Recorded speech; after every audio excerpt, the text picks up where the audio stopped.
Creative ભાવિનની વાત કરીએ તો આમાં ખાલી જય અંબે એન્જિનિયરિંગ વર્ક જસદણ ખાલી નામ પડે ને એટલે સનેડા સાંભળી જાય કે આ જય અંબે વાળાના છે.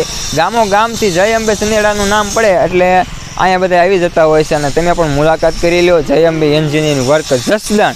ને અમારા જસદણ માટે ગર્વની વાત કહેવાય કે અહીંયા રોજ સનેડા બનતા હોય ને કોઈ દિવસ ઊભા જ નથી રહ્યા, એટલે સનેડા આગળ જાય છે. અને તમારે ગમે એ ગાડી હોય, બોક્સરથી લઈ લ્યો, બજાજની કોઈ પણ ગાડી, બુલેટ લઈ લો, જે પણ ગાડી હોય ને બધી જ આમાં હાલે છે અને બધી રીતે ફિટ થઈ જાય છે. અને ગમે એ બાઇક હોય એમાં હાઇડ્રોલિક સિસ્ટમ ફિટ થઈ જાય છે. બાકી તો તમારે હવે જે પણ પ્રશ્ન હોય આના વિશે કહેવા હોય એ પ્રશ્ન પૂછી શકો છો. ક્યાં આવી ગયો છું, તમને વધારેમાં વધારે પ્રશ્ન હોય છે કે સનેડો કઈ જગ્યાએ બને છે, કિંમત શું છે અને કેવી રીતે બને છે, બધી જ તમને માહિતી આપવા માટે ફરી પાછું હું આ વિડીયોમાં આવી ગયો છું. એટલે જ આ વિડીયો શૂટ કરવા માટે અને આ ચેનલમાં વિડીયો નાખવા માટે હું આવી ગયો છું. અને એક્ઝેક્ટ લોકેશન પણ તમને હું બધું જ બતાવવાનું છે કે કઈ જગ્યાએ બને છે. તો અત્યારે હું જ્યાં આવી ગયો છું ત્યાં જ બને છે.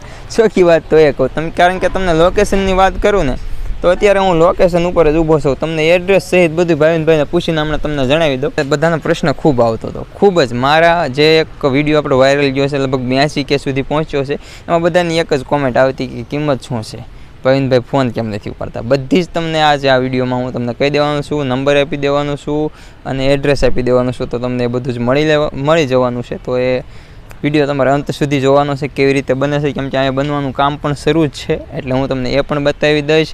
અને બધાને પ્રશ્ન જેટલા વધારે હતા કે કપાસમાં કેમાં ચાલે, એ બધી જ માહિતી આજે આ વિડીયોમાં હું તમને આપી દેવાનો છું. કેમ કે ઘણી વખત મેં વિડીયો બનાવ્યા છે પણ કે તમે જોયા ન હોય ને, બધા વિડીયો સનેડાના એવા જોવા હોય ને. અત્યારે લોકેશન આપી દઉં તો જો અત્યારે જસદણની અંદર આ બને છે. જસદણની અંદર જિલેશ્વર પાર્ક ચોટીલા રોડ ITIની સામે. એટલે એક જટાએ જો બાખલવડ રોડ પર ગણી શકાય અને ચોટીલા રોડ પણ ગણી શકાય. અને આ જો બગીચો છે ને, બગીચાના એક્ઝેક્ટ ખૂણે છે. આ બાજુ ITI છે ને ITIની સામે જ છે. આ ભાઈ દુકાન નાની છે પણ કામ બહુ મોટું જબરું છે ભાઈ. ઓસ્ટ્રેલિયા છે, સનેડા છે અહીં લેવા આવે છે. અને બહુ આગળ મહારાષ્ટ્ર બહુ આગળથી સનેડા અહીંથી લેવા આવે છે. દરરોજનું આનું કામ શરૂ જ હોય છે, કામ સતત શરૂ હોય છે.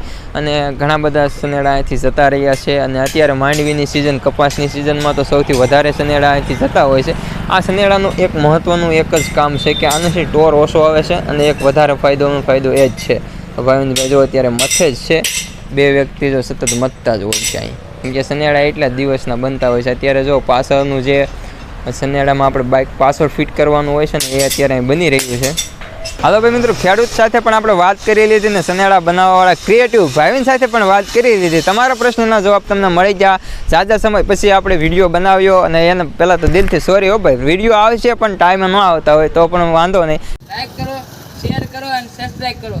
શેર કરો ને બિલકુલ ન ભૂલતા.